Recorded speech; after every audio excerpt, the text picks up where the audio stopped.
السلام علیکم. کیسے ہیں آپ سب لوگ؟ امید ہے کہ سب لوگ اپنی اپنی جگہ پر بالکل ٹھیک ٹھاک ہوں گے، خیریت سے ہوں گے.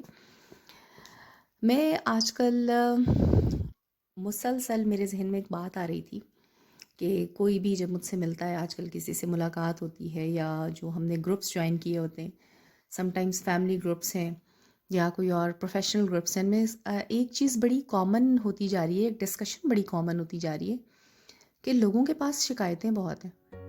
لائک اس طرح کی شکایتیں کہ میرے پاس یہ نہیں ہے، میرے پاس وہ نہیں ہے. دوسرے معنوں میں اسے ہم کہیں گے کہ ناشکری بڑھتی جا رہی ہے سوسائٹی میں، لوگوں میں. میں یہ تو نہیں کہہ سکتی کہ سب لوگ ایسا سوچتے ہیں یا سب لوگ ناشکرے ہیں، لیکن زیادہ تر لوگ آج کل مجھے اس بیماری میں مبتلا نظر آتے ہیں جسے کہتے ہیں ہم ناشکری کی بیماری. تو میں پڑھ رہی تھی اشفاق احمد صاحب کی بک زاویہ، اس کا والیوم 3. اس میں ایک مضمون تھا ناشکری کا عارضہ. جب میں نے اس کو پڑھا تو بڑا اچھا لگا. آپ کو جیسے کہ پتہ ہے کہ اشفاق احمد صاحب کا پروگرام تھا زاویہ کے نام سے، جو پی ٹی وی پر نشر ہوا کرتا تھا جب ہم لوگ چھوٹے تھے، اور بہت ہی خوبصورت پروگرام تھا. اس میں وہ بڑی ہی خوبصورت باتیں بڑے آسان سے الفاظ میں اور بڑی خوبصورتی سے اپنی جو تھاٹس ہیں وہ لوگوں کو دیا کرتے تھے.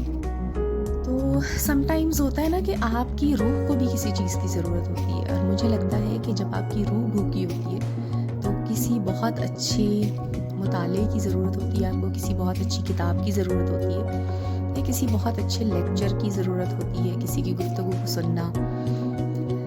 تو میرا دل کیا کہ یہ مضمون جو ہے میں آپ سے بھی شیئر کروں، اور یہ ہے جناب زاویہ کا والیوم 3 ہے اور اس کا صفحہ نمبر 12 ہے. کچھ چیزیں ہیں جو میں آپ کے ساتھ شیئر کروں گی اس مضمون میں سے، اور اس مضمون کا نام ہے ناشکری کا عارضہ. تو لیٹس سٹارٹ. ناشکری کا عارضہ. ہم اہل زاویہ کی طرف سے آپ سب کی خدمت میں سلام پہنچے. کچھ عرصے سے میرے دل پر ایک عجیب طرح کا بار ہے جو کم ہونے کا نام نہیں لے رہا.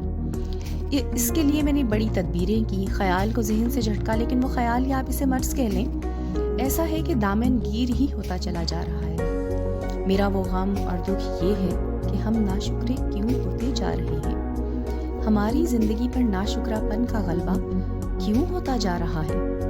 جس کے پاس گاڑی ہے وہ بڑی گاڑی یا ہیلی کاپٹر کی تمنا میں پریشان ہے. سائیکل والا اسکوٹر کو حسرت بھری نگاہوں سے دیکھتا ہے.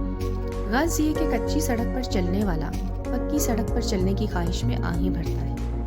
کسی زمانے میں جب ہم جوان تھے اور اسکول یا کالج میں پڑھا کرتے تھے، ایسی صورتحال نہیں تھی. اس پریشانی کو، اور اسے میں تو روح کی بیماری کہوں، جسے ہم نے خود ہی بڑھا رکھا ہے، اور ہم صبح سویرے نہار منہ اس بیماری کو باقاعدگی سے پانی دیتے ہیں، اور ساتھ ساتھ یہ بھی کہتے ہیں کہ جی ناشکرے تو نہیں ہیں، لیکن اگر گھر میں سوزوکی کی جگہ سیوک آ جائے تو زیادہ اچھا ہے.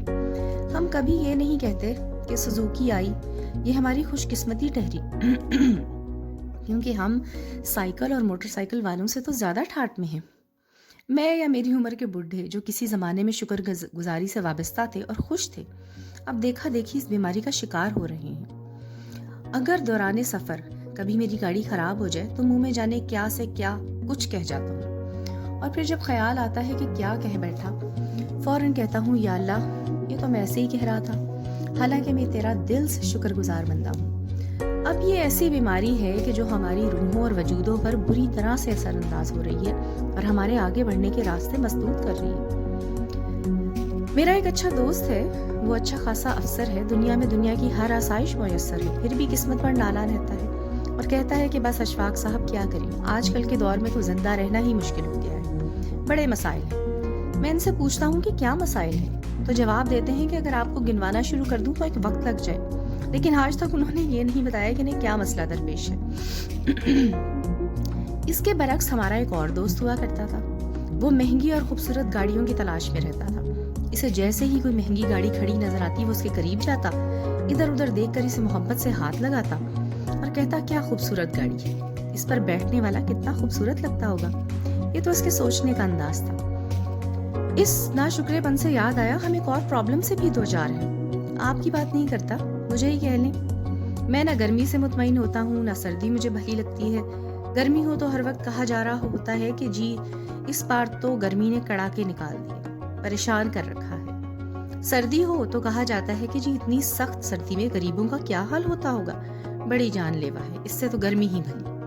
کچھ لوگ بارش سے بھی نالاں رہتے ہیں، کہیں گے یہاں کیا ضرورت تھی بارش فصلوں پر پڑے، وہاں اس کی ضرورت تھی، شہروں میں کیچڑ کے سوا اس کا کوئی کام نہیں۔ ہمارے ایک دوست کہا کرتے تھے کہ بارش تو بس پوش علاقوں کے لیے ہے، بارش ہوئی گھر دھلے اور سارا پانی آن کی آن میں بہہ گیا۔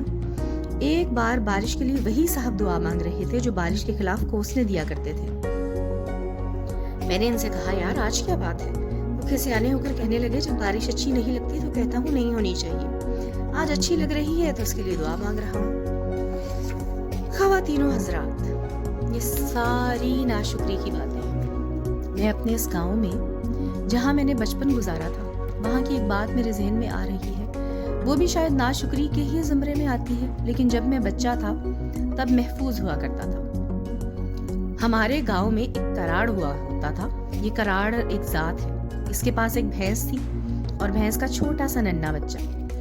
جب وہ بچہ پیدا ہوا تو ہم سب بچے بڑے چاؤ سے اسے دیکھنے گئے۔ اب وہ کراڑ کیا کرتا کہ جب اس نے بھینس کا دودھ دھونا ہوتا یا دودھ دھونے کا وقت ہوتا تو وہ اس کے بچے کی رسی کھول دیتا۔ وہ بچہ جھٹ سے اپنی ماں کے نتنوں سے ٹکرے مارنے لگتا اور ڈھونڈ ڈھانٹ کر دودھ پینے لگتا۔ اب جیسے ہی وہ کراڑ دیکھتا کہ بھینس کے تھنوں میں دودھ بھر گیا ہے تو اس بچے کو زبردستی کھینچ کر دوبارہ باندھ دیتا اور خود دودھ کا برتن لے کے اس میں دودھ دھونے لگتا۔ اس وقت تو ہم اس سچویشن کو دیکھ کر انجوائے کرتے تھے کہ کس طرح بچے اور کراڑ میں مقابلہ ہو رہا ہے، لیکن جب میں کچھ بڑا ہو گیا ہوں تو وہ سارا واقعہ یاد کر کے دکھی ہو جاتا ہوں۔ خواتین و حضرات، اس کراڑ کا وہ عمل بے شک ناشکری اور ظلم پر مبنی تھا۔ وہ بھینس کے بچے سے اس کی حصے کا بھی دودھ چھین لیتا تھا۔ وہ خدا کی اس مہربانی پر شکر ادا نہیں کرتا تھا کہ اسے ایک دودھ دھونے والی بھینس کا مالک بنا دیا گیا ہے، بلکہ وہ اس کے حصے کے دودھ پر بھی قبضہ کر لیتا تھا، اور یہ فعل ناشکری والا تھا۔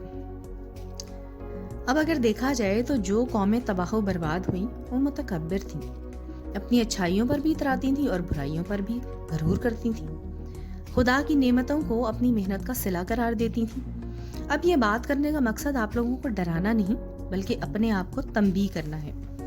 کہنا صرف یہ ہے کہ اللہ کی مہربانیوں کا شکر ادا کیا کریں، بلکہ جو کوئی آپ پر احسان کرے اس کا شکریہ ادا کیا کریں۔ اس سے معاشرے کے کئی بگاڑ ختم ہو سکتے ہیں۔ اگر بس میں آپ کو کوئی سیٹ دے دے تو آپ بجائے یہ سوچنے کے کہ ہو سکتا ہے اس شخص نے میری شخصیت سے مروب ہو کر سیٹ چھوڑ دی ہے یا اس وجہ سے راستہ چھوڑ دیا ہے کہ یہ اشفاق صاحب تو بہت بڑے دانشور ہیں، بہت بڑے رائٹر ہیں، یہ سوچ کر خیال کریں کہ یہ اس کی مہربانی ہے، بندہ نوازی ہے کہ اس شخص نے سیٹ چھوڑ دی یا راستہ دے دیا، اس پر شکریہ ادا کریں۔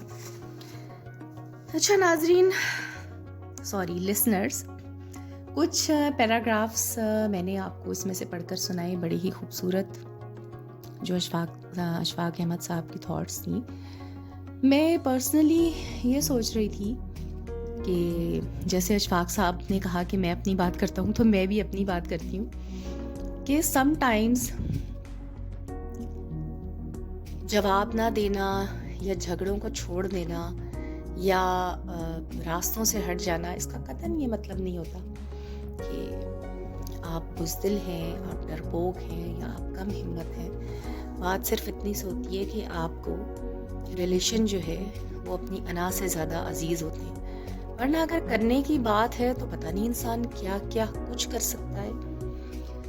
اور شکر گزار ہونا تو میرے خیال سے اگر کوئی آپ کو پانی کا گلاس بھی پکڑا دیتا ہے تو آپ کو شکر گزار تو ہونا چاہیے۔ اور ایک سب سے اہم بات، سب سے امپورٹنٹ بات یہ کہ رزق کا وعدہ تو اللہ تعالیٰ نے کیا ہوا ہے سب سے۔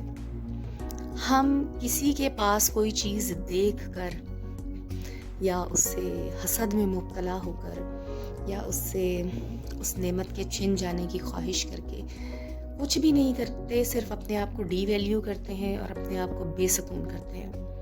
تو ہمیشہ کسی کے پاس اچھی چیز، اچھی نعمت آپ لوگ جب بھی دیکھیں تو اس کو دعا دیا کریں، اور بہت اچھی دعا دیا کریں کہ اللہ تعالیٰ اس کو نصیب کرے اور اس کو اللہ تعالیٰ اور دے۔ باقی جو آپ کے نصیب کا ہے وہ آپ کو مل کے رہے گا، اور جو آپ کے نصیب میں نہیں ہے اس کے لیے آپ کچھ نہیں کر سکتے۔ دعا کر سکتے ہیں. اب اس میں ایک اور لائن لکھی ہوئی ہے کہ ایک روز ہم ڈیرے پر بیٹھے ہوئے تھے اور میں نے بابا جی سے پوچھا کہ شکر کیا ہوتا ہے. وہ مسکرائے اور کہنے لگے شکر وہ ہے جو نہیں کیا جاتا ہے. کہنے لگے کبھی اپنی شکلیں دیکھی ہیں؟ تم سے کئی ریڑھی والے، پھل فروش اور مزدور خوبصورت اور قوی جسم کے مالک ہوں گے، لیکن اس کے باوجود تم ان سے بہتر ماحول میں رہتے ہو، اچھا کھاتے ہو، پہنتے ہو. یہ شکر والی بات ہے. لیکن اس سب کے باوجود شکر نہیں کیا جاتا. اس دن بابا جی کچھ زیادہ ہی موج میں تھے. فرمانے لگے کہ مومن وہ ہوتا ہے جس کے ہاتھ میلے اور گندے ہوں اور اس کا دل صاف اور شفاف ہو. وہ ہر حال میں اللہ کا تہہ دل سے شکر گزار ہو. لیکن ناشکری کی بیماری ہمارے وجود میں ایسے سرایت کر چکی ہے اور اس کی جڑیں اتنی مضبوط ہو چکی ہیں کہ ہم انہیں کاٹنے سے عاجز ہیں. شکریہ میں وہ مغرب والے جن کو میں مثال کے طور پر پیش نہیں کرنا چاہتا، وہ ہم سے آگے نکل گئے ہیں. آپ کسی فلم میں یا ان سے مل کر دیکھ لیجئے، وہ آپ کو اتنی بار تھینک یو کہیں گے کہ آپ خوشی سے سرشار ہو جائیں گے. راہ چلتے ان کا کندھا ذرا بھی آپ سے ٹکرا جائے تو باقاعدہ سوری کہیں گے اور معمولی سی مہربانی پر فوراً تھینک یو کہیں گے. یہ اچھا انداز ہے. امید ہے کہ آج کے بعد آپ اور میں تھوڑی سی کوشش ضرور کریں گے کہ شکر گزار بندوں کی لسٹ میں شامل ہو جائیں. اگر زیادہ نہیں تو تھوڑے ہی. اللہ تعالیٰ آپ کو آسانیاں عطا فرمائے اور آسانیاں تقسیم کرنے کا شرف عطا فرمائے. تو جناب یہ تھی ایک چھوٹی سی شیئرنگ جو میرا دل چاہ رہا تھا کہ میں آپ لوگوں کے ساتھ بھی شیئر کروں. تو اٹس جسٹ اے شیئرنگ. آپ لوگ یہ مت سمجھیے گا کہ خدا نخواستہ مطلب میں کوئی آپ کی اصلاح کرنے کی طرف چل پڑی ہوں. ہم تو خود بہت انتہائی گنہگار بنتے ہیں اللہ تعالیٰ کے. بس بات صرف اتنی سی ہے کہ چھوٹی چھوٹی چیزیں ہیں، اگر ہم ان کو اپنی زندگی میں شامل کر لیں تو زندگی شاید اور خوبصورت ہو جائے. اور آج بیٹھ کے ایک کام ضرور کریں. آپ کے پاس جتنی بھی نعمتیں ہیں ان نعمتوں کو شمار کر لیجئے، کاؤنٹ کر لیجئے کہ اللہ تعالیٰ نے آپ کو کس قدر نواز رکھا ہے اور پھر اس کا شکر ادا کریں. اور جن لوگوں کی وجہ سے وہ نعمتیں آپ کے پاس ہیں ان کا بھی شکریہ ادا کر دیجئے اور ہنسیں کھیلیں، اللہ تعالیٰ کا شکر ادا کریں، دوسرے لوگوں کو بھی خوش رہنے دیں، حسد کا شکار ہونے سے بچیں، اچھی اچھی کتابیں پڑھا کریں. اور مجھے یہ ضرور بتائیے گا کہ یہ ویڈیو آپ کو کیسی لگی ہے، بلکہ یہ آڈیو آپ کو کیسی لگی ہے. اور ویڈیو میں اتنی کوئی بہت اچھی ایکسپرٹ نہیں ہوں، تو اس لیے ویڈیوز جو ہیں اس کے نمبر بے شک مت دیجیے گا. Take care. اللہ حافظ. اپنا خیال رکھیے گا.